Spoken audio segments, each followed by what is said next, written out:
شروع اللہ کے نام سے جو بڑا مہربان نہایت رحم والا ہے۔ یقیناً ہم نے آپ کو واضح فتح عطا کی ہے تاکہ خدا آپ پر لگائے گئے اگلے پچھلے الزاموں کو ڈھانپ دے اور آپ پر اپنی نعمت پوری کرے اور آپ کو سیدھے راستے پر ثابت قدم رکھے اور آپ کی زبردست مدد کرے۔ وہ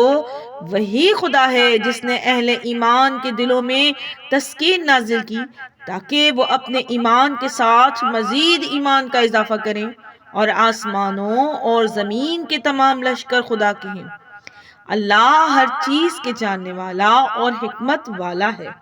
تاکہ وہ مومن مردوں اور مومن عورتوں کو ایسے باغات میں داخل کرے جن کے نیچے نہریں بہہ رہی ہیں، وہ اس میں ہمیشہ رہیں گے، اور ان کی برائیاں ان سے دور کرے، اور اللہ کے ہاں یہ بہت بڑی کامیابی ہے۔ اور ان منافق مردوں اور عورتوں اور مشرک مردوں اور عورتوں کو عذاب دے جو اللہ کے متعلق برا گمان رکھتے ہیں۔ ان پر برائی کی گردش ہے، ان پر اللہ غضبناک ہوا اور خدا نے ان پر لعنت کی اور ان کے لیے دوزخ تیار کی جو بہت برا ٹھکانہ ہے۔ اور آسمانوں اور زمین کے تمام لشکر خدا کے ہیں اور اللہ غالب اور حکمت والا ہے۔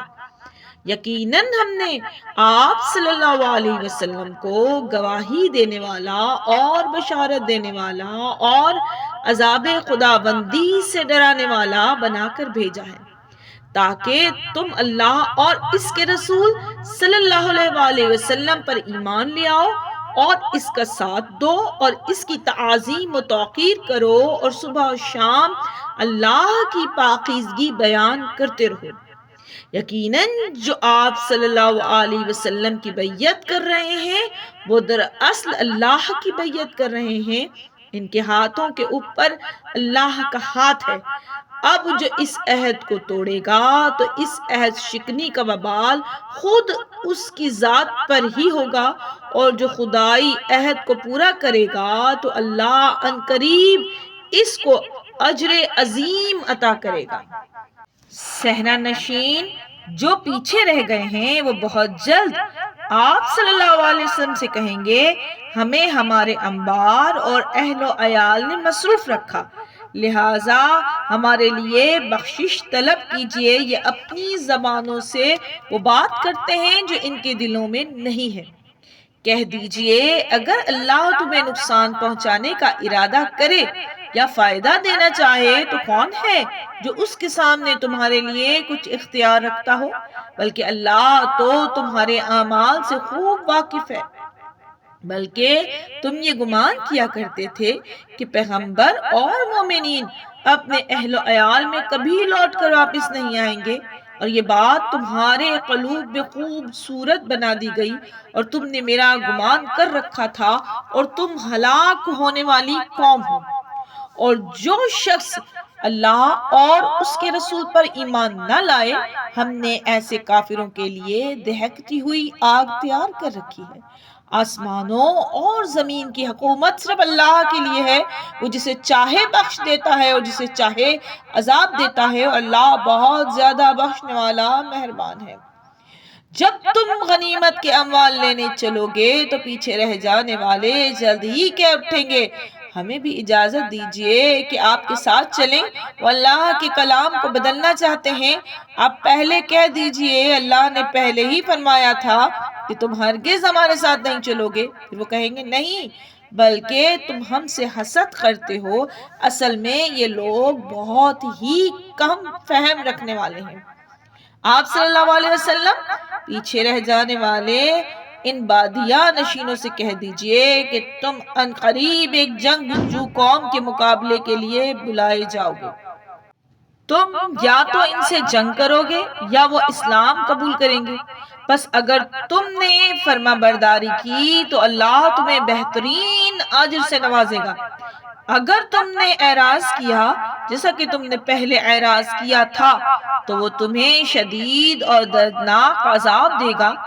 جہاد میں شرکت نہ کرنے میں نابینے پر کوئی حرج نہیں،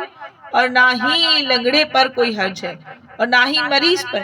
جو اللہ اور اس کے رسول صلی اللہ علیہ وآلہ وسلم کی اطاعت کرتا ہے، اللہ اسے ایسی ہی جنتوں میں داخل فرمائے گا جن کے نیچے نہریں جاری ہیں، اور جو اعراض کرے گا اللہ اسے دردناک عذاب دے گا۔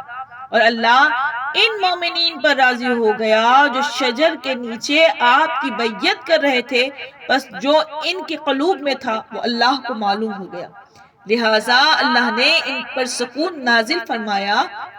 اور انہیں قریب ترین فتح عنایت فرمائی، اور وہ بہت سا مال غنیمت بھی حاصل کریں گے، اور اللہ غالب آنے والا اور حکمت والا ہے۔ اللہ نے تم سے بہت سی غنیمتوں کا وعدہ فرمایا ہے جنہیں تم نے حاصل کرنا ہے، بس یہ فتح تو اللہ نے تمہیں فوری عطا فرمائی ہے۔ اس نے لوگوں کے ہاتھوں کو تم سے روک دیا تاکہ یہ اہل ایمان کے لیے ایک نشانی ہو اور تمہیں صراط مستقیم کی ہدایت دے، اور دوسری غنیمتیں بھی دی جن پر تم قدرت نہیں رکھتے تھے، اور خدا ہی ان پر حاوی تھا، خدا تو ہر چیز پر قادر ہے۔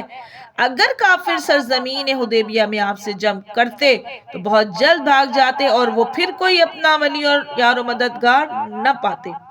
یہ سنت الہی ہے جو اس سے قبل بھی یہی تھی، اور آپ کبھی بھی سنت الہی میں تبدیلی نہ پائیے گا۔ اور وہ وہی تو ہے جس نے ان کا ہاتھ آپ سے اور آپ کا ہاتھ ان سے مکہ میں روک لیا، بعد ازیں آپ کو ان پر فتح عنایت کر دی، اور جو کچھ آپ انجام دیتے ہیں خدا اسے دیکھ رہا ہے۔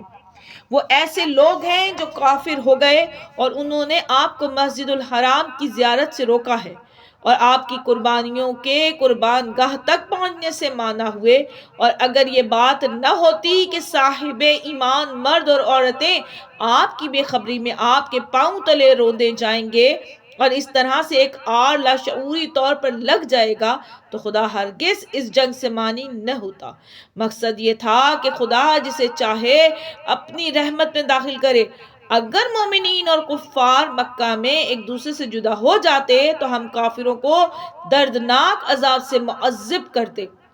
اس وقت کو یاد کرو، اور اس کے مقابلے میں خدا نے اپنے رسول اور مومنین پر سکینہ نازل کیا اور ان کے لیے تقوی کو لازم کیا، کیونکہ یہ لوگ زیادہ شائستہ، لائق اور اس کے حقدار اور اہل تھے، اور خداوند تعالیٰ ہر چیز کو جانتا ہے۔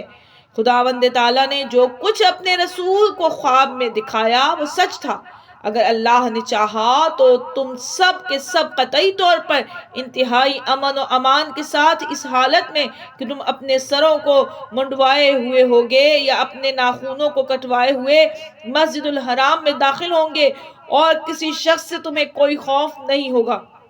لیکن خدا کچھ ایسی چیزوں کو جانتا ہے جنہیں تم نہیں جانتے،